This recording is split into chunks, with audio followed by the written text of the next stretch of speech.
March 8 இது நமக்கான நாள். நம்ம எல்லாரும் ஒற்றுமையோட இருப்போம், உணர்வுகளை மதித்து நடப்போம்.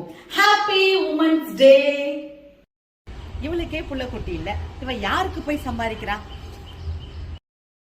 என்னடா சிங்கக்குட்டி பிறக்குன்னு பார்த்தா இப்படி பொட்ட புள்ள பிறந்திருக்கே, நீ என்னதான் பாவம் செஞ்சியோ 4 பொட்ட புள்ள உனக்கு. இவளே புருஷனோட வாழாம வாழா வெட்டியா அவ அம்மா வீட்டுக்கு வந்துட்டா. 4 எழுத்து படிச்சோன்னு திமிரு, அதை விட 4 காசு சம்பாதிக்கிறோன்னு திமிரு. இவ புருஷ செத்து 1 வாரம் தான் ஆகுது. புது புடவை என்ன, புது பொட்டை என்ன வச்சுட்டு 1 வாரத்துக்குள்ளேயே வேலைக்கு போராடி. இவ மூஞ்சில முழிச்சா நம்ம போற காரியம் உருப்படுமா? வேலைக்கு போறேன்னு சொல்லிட்டு ஊரெல்லாம் சுத்துது. நைட்டு 10 மணிக்கு தான் வீட்டுக்கே வருது. உண்மையாவே இது படிக்கதான் போதா? கல்யாணம் ஆகி இத்தனை வருஷம் ஆகுது, ஏதாவது ஒரு புள்ள குட்டி இருக்கா? டேய், இவளை கட்டிக்கிட்டதே வேஸ்டுடா. இவளை சீக்கிரமா அத்து விடுற வழிய பாரு. அந்த வீட்டு வேலையெல்லாம் செய்வா. எப்ப பாரு உடம்பு சரியில்லை, தலைவலின்னு சொல்லிட்டு படுத்தே இருக்கியே. வேலைக்கெல்லாம் போக கூடாது, சம்பாதிக்கலாம் கூடாது. நான் என்ன சொல்றேனோ அதுதான் கேட்கணும். நான் நெல்லுனா நிக்கணும், உட்காருனா உட்காரணும்.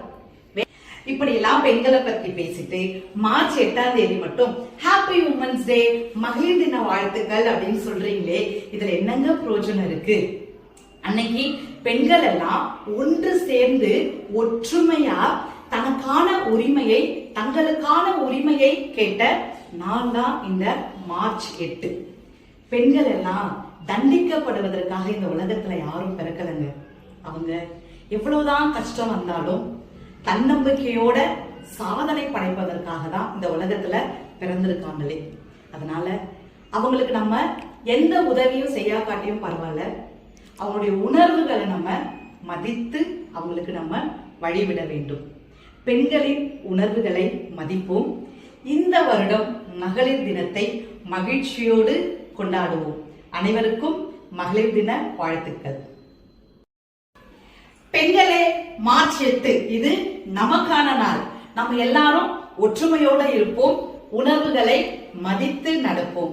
Happy women's day.